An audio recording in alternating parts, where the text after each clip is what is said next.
It's baffled scholars for 2 millennia. It is a puzzle made of multi-dimensional elements, an enigma with roots that reach back to the dawning of time, perhaps before. Daniel explained part of it. Ezekiel and Isaiah had glimpses into it. John saw it all for the time of the end. That time is now. Join Derek and Sharon Gilbert on a journey that spans the course of history, from Eden to Mount Hermon, from Hermon to Babel, from Babel to Rome, from Rome to the cross, and from there to us. Biblical prophecy is coming true before your eyes, and to understand it, you must discern the times both then and now. It's time to unravel the threads of this all-encompassing prophetic paradox. It's time to unravel Revelation. Welcome to Unraveling Revelation. I'm Derek Gilbert. I am Sharon Gilbert, and we're delighted that you've chosen to join us today. We are continuing our discussion of Daniel 7 and how it compares to Revelation 17. We're slowly getting there. The 10 we'll kings. only be at this another couple of years. Oh, yeah. And then we'll have to start again. We'll have to circle back.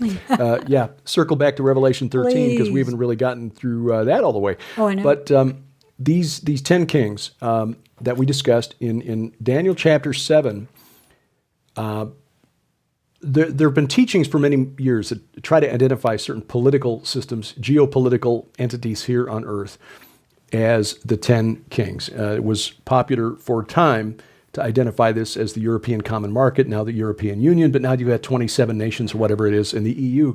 So that is kind of fallen by the wayside. But when you look at Daniel 7 and you understand that the little horn representing the Antichrist, and again, parallels with Typhon, the Greek chaos monster, the Greek concept of Leviathan in the Bible, waging war against the saints, the holy ones, the watchers who are faithful to God, you realize you're dealing with a supernatural conflict here. So those kings, those other horns that he's contending with, tears down 3 who maybe aren't on board with the plan. Maybe those 3 wanted to. Is this what we see when we see nation states today going to war one with another? Is this why the Western world, in alliance with the Sunni Gulf states, are so bound and determined to provoke something with Iran? Yeah, and so far the Lord has kept that from igniting. Right. However, there are a number of tinderboxes across the world. There are. One of these days, as they say, touch paper will light. So we'll see how long the Lord allows us to have this grace period, because we are in almost a parenthetical breath, like the entire world is waiting to exhale, and I fear that when something exhales, maybe fire. Like a dragon, yeah. Well, that would make sense. As we said last week, when you compare Revelation 17 to Daniel chapter 7, it's clear that John was referencing the same beasts that Daniel saw in his vision. In fact, the beast that emerges from the sea in Revelation 13 is a chimera of the 4 beasts that Daniel saw. I know, and that's not coincidental. Right. So when we analyze Daniel 7 and we say, okay, that first beast represents the Chaldean Empire of Babylon. The second one is the Medo-Persian Empire that overthrew the Chaldeans. Third the is third is Greek, and the fourth is Rome. But then when John sees them, they're all together. And if you're wondering, well, wait a minute, Rome, they ended, back in the 3rd or 4th century. Well, no, not really. The Western nations have taken the place of Rome in many ways. Yes. In fact, as you mentioned, our Capitol building is based on the Capitolium, which is a hill in Rome. It's just, excuse me, we're just trying to mimic Rome? We are in many ways, and probably in more ways than Thomas Jefferson wanted. Thomas Jefferson is the one who insisted that our Capitol building be called the Capitol in honor of the Temple of Jupiter. Jefferson was not a Jupiter or Satan worshiper. I think he just wanted to invoke the image of Republican Rome, because this new government experiment where the people would elect representatives who would then represent their interests in government. I know. think well, that's you what know he was what trying Benjamin to do. Franklin said about that. Yeah. You can have a republic if you can keep it.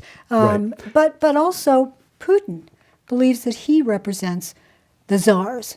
Right. The great leader of the ancient Rome, because in many ways the Roman Empire became the Byzantine Empire. The Eastern Roman Empire. Yeah. And Russia took over that. Right. And it was, and in many ways, Western civilization, which I would even include Russia in that, is the outgrowth of the civilization of Greece and Rome that grew under the aegis of the storm god Baal, Zeus, Jupiter, Satan. Philosophy, law, art, literature, architecture, our government buildings all look like pagan temples. The Enlightenment period that led to the Founding Fathers. Yes, and a lot of that was, ironically, triggered by the refugees from Constantinople when it fell in 1453. The Greek refugees bringing with them Greek literature that Western Europeans had not had access to because it was too dangerous to cross the Mediterranean because of the power of the Muslim, the Ottoman Turks and other Islamic powers from the 7th century onward. Yes, that's so true. And of course, as I've said before, when the Ottoman Empire fell in the First World War, the Western nations, and that includes Russia, divvied up the land. So one wonders, when the Ottoman Empire fell in 1922 was when it was finally dissolved officially, was that one of the spiritual kings of the 10 being uprooted before this little horn, the spirit of Antichrist? I think that's entirely possible. And the other thing to remember is that that entity still exists. They have not yet been judged by the Ancient of Days. So you bet that entity's going to want some payback. Yeah. Well, we look at John, and again, going back to Daniel 7, there are 10 kings, and the little horn, the Antichrist, uproots 3, so that there are 7 who are apparently subject to his will.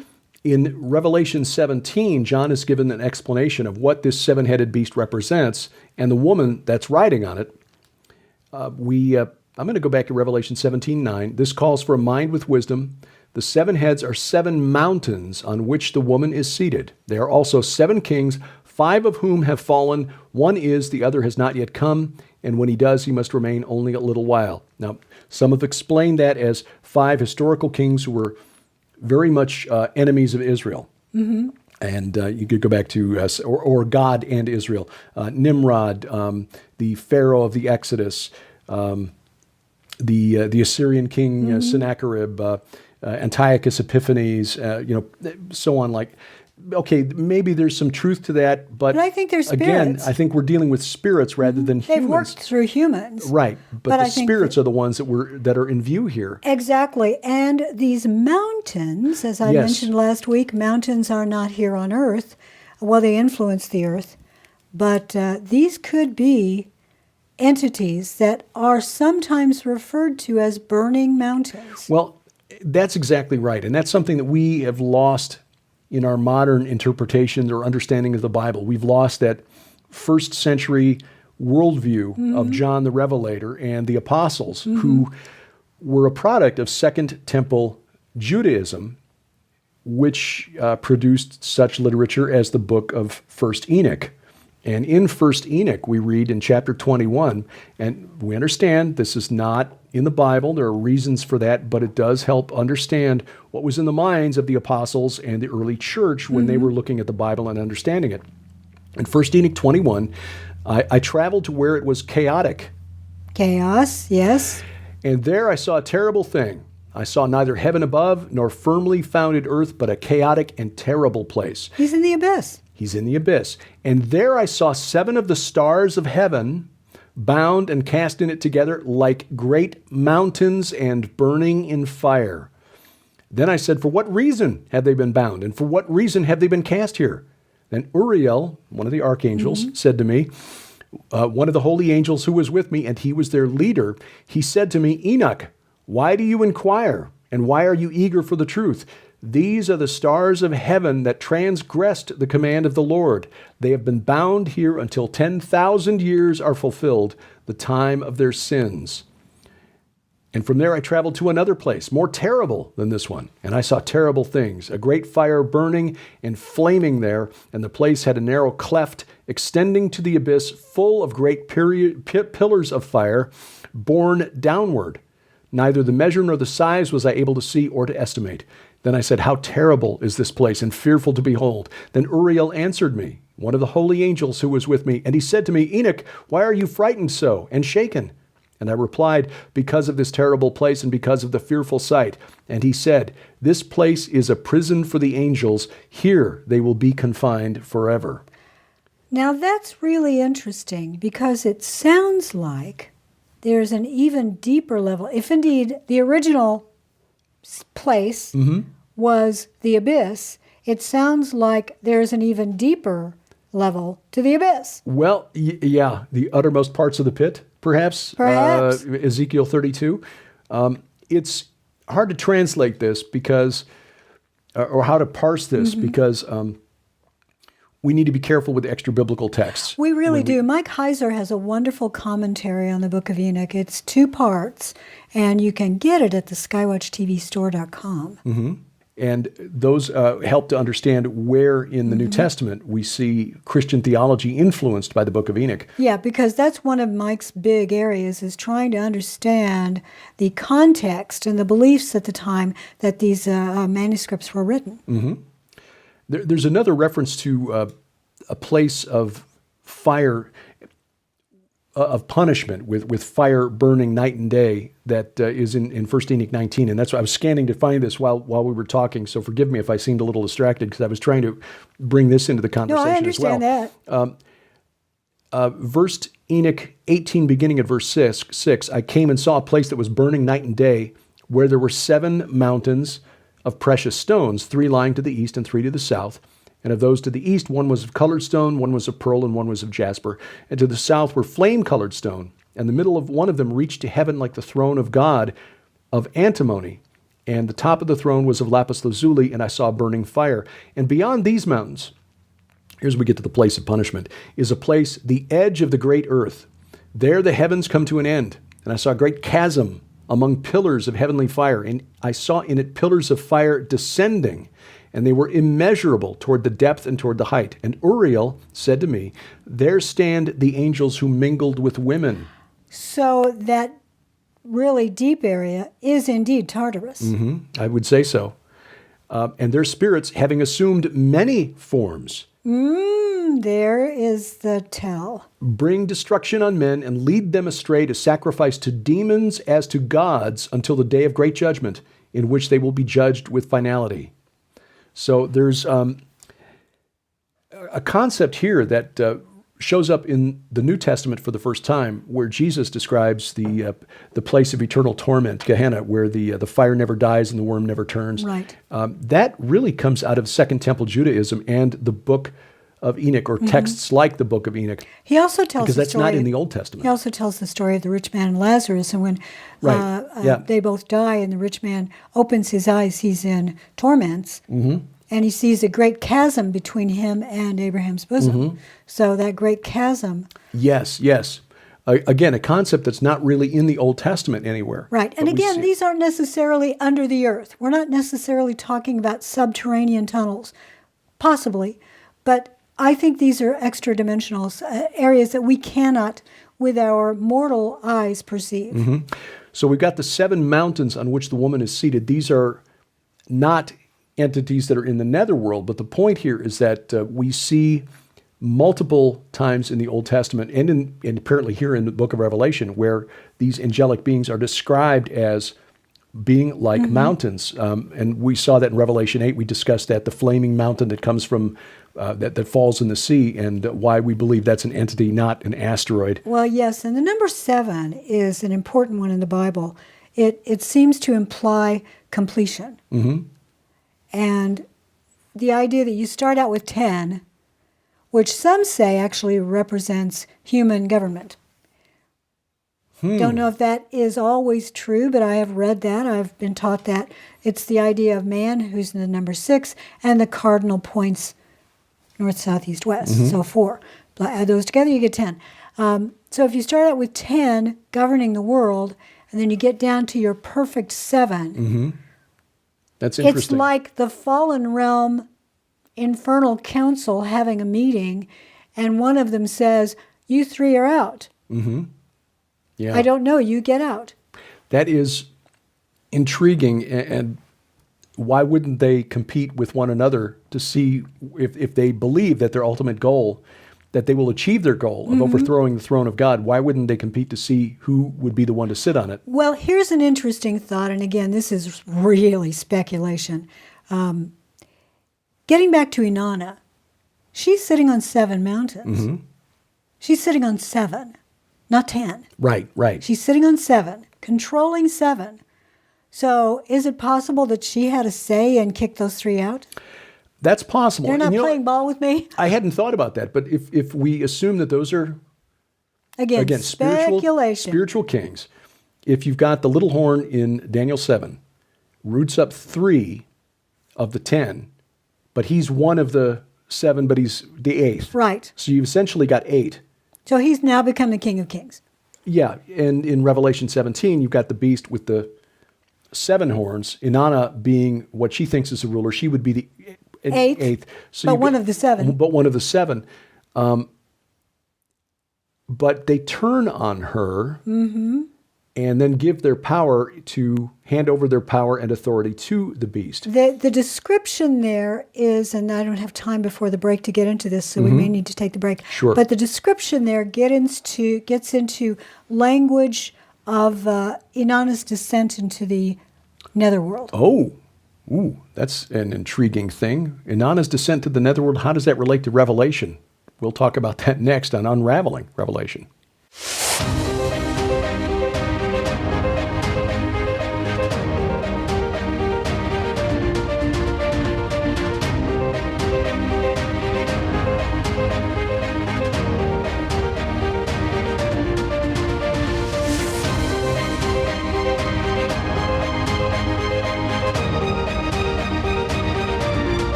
Welcome back to Unraveling Revelation. I'm Derek Gilbert. I'm Sharon Gilbert. Got your tea? Got your coffee? Got to get that up. You know, we should probably have little mugs that say Unraveling Revelation on them or something like that. Or our own line of coffee, Apocalypse Brew or something like that. Oh, no, we don't want to do that. No, we don't want to do that. There are others who already do that. Paul Begley's got some great coffee. Oh, yeah. Simply Dr. Mike His. Spalding. Yeah. And, Simply His. Yeah. Their line of coffees and teas. Yes, from Skywatch TV. You need to check that. They've got tea and all goods. Have you seen Simply His yet? Oh, you need to watch that show. They're on fire, those girls. Absolutely. But we really quickly want to remind you, skywatchinturkey.com, skywatchinisrael.com, because we would love for you to join us either this year in October in Turkey or next year in March in Israel. And that Turkey tour is booking up. Yes. If you love history, love archaeology, and love the Bible, this is a tour for you because we'll be teaching and preaching all along the way. It'll be... It's like a rolling conference. Absolutely. Yeah. So check out the website, skywatchinturkey.com or skywatchinisrael.com, and we pray we see you either in Istanbul or Jerusalem. We'd love that. Boy, Inanna. I've given a couple of presentations on Inanna because I do really believe that she is the whore of Babylon. She is the one who's in charge of the world. And I believe it's to take us to the point where we are now, that we've got a gender fluid, entire generations that believe in gender fluidity, entire generations that believe that mankind is ruining the planet. And so we have to have a brand new world order and brand new laws so we can save Gaia, save Mother Earth. Inanna, there is an ancient text that is called Inanna's descent into the underworld or the netherworld. Here it is in a nutshell. Inanna, Queen of Heaven. That's one of her epithets. Queen of Heaven. And she was also calling herself Queen of Earth. She wanted to be Queen of the underworld too, but the problem was that her sister, Ereshkigal, was already Queen of the underworld. So, for other reasons, Inanna had Ereshkigal's husband killed, had him whacked. Frisky bull of heaven, frisky calf of heaven, had him killed. She goes down to the underworld for his funeral. Oh, I just feel so sick about this. I'm just going to go see my sister, and I'm going to let her know how sad I am. And I think she was thinking, according to this story, and these stories were acted out as plays, because that people didn't read. So you acted out the play, and you drew pictures, and you allowed people to understand the gods they worshipped and the things they did through these plays. So Inanna says, I'm going to go down, but the problem was, she got all dolled up. She took everything that meant anything to her with her. All of her little implements that showed her power over the heavens and over the earth. Her crown, her scepter, and all, you can name it. She took it all. She got down there where Ereshkigal had figured out what was going on, and she told her minions, okay, guys, I want each of you to position yourself at a gate. There are seven gates, right? 7 gates. And each gatekeeper is to say, no problem, I can let you through. She definitely wants to talk to you. You just have to, because the gate, I can only open it so wide. And there's not room for your crown, or there's not room for your necklace, or there's not room for your belt, or there's not. By the time she got to the throne room, she had nothing else on. She literally had nothing on. She may as well have been going to the Oscars. Say no more. She gets down there and says, I just feel sick about this. And Ereshkigal, after taking all of her power, that's what the whole thing was about. Ereshkigal took her power away. Right. And then she kills her and hangs her on a hook. Which in the spirit realm was just temporary. It was just temporary because on dawn of the third day, she got out.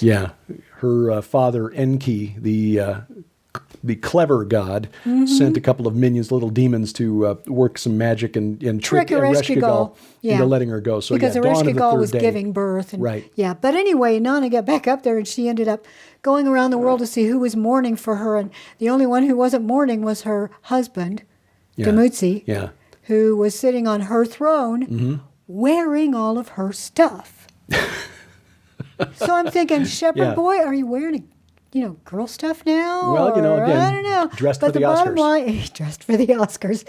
And he believed he had all the power now. Well, that didn't go over well, so he was consigned to the netherworld for that. And that was the practice then we read in the book of Jeremiah of women weeping for Tammuz. Weeping Tammuz, yes, Dumuzi, that was his name.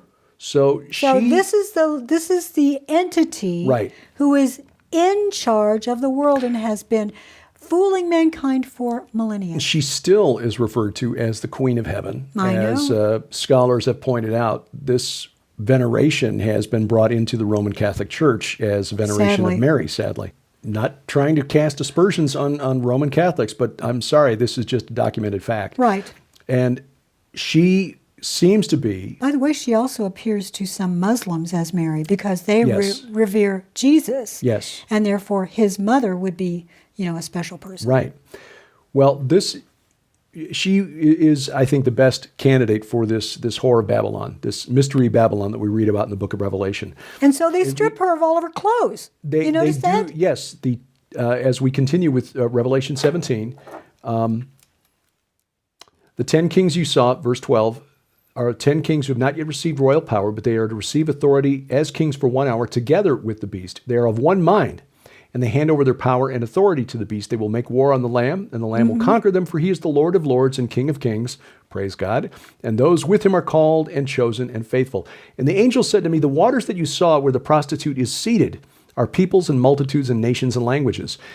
And the 10 horns that you saw, they and the beast will hate the prostitute. They will make her desolate and naked, and will devour her flesh and burn her up with fire. For God has put it into their hearts to carry out his purpose by being of one mind and handing over their royal power to the beast until the words of God are fulfilled.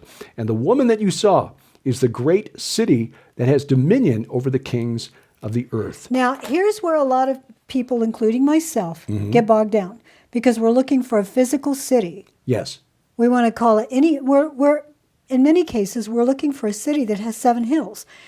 And that may be one fulfillment of it, because oftentimes scriptures have lots of levels to them.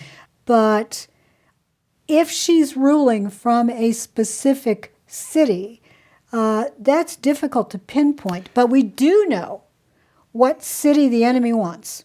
That would be Jerusalem, yes. Yes. And there are some who believe that Jerusalem is the city that is referred to as Mystery Babylon. However, this is a city that will burn up. It will be destroyed in one day. I tend to believe that it's Mecca. I think that I agree with Joel Richardson on that. I wrote about that in Bad Moon Rising and explain why I think that's the case.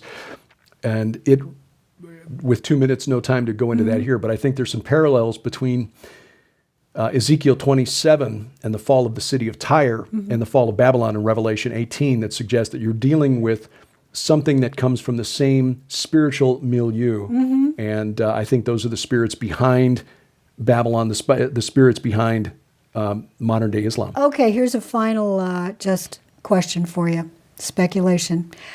What if the 3 kings that are uprooted, the 3 entities, what if they are part of the coalition you've written about that forms modern-day Islam?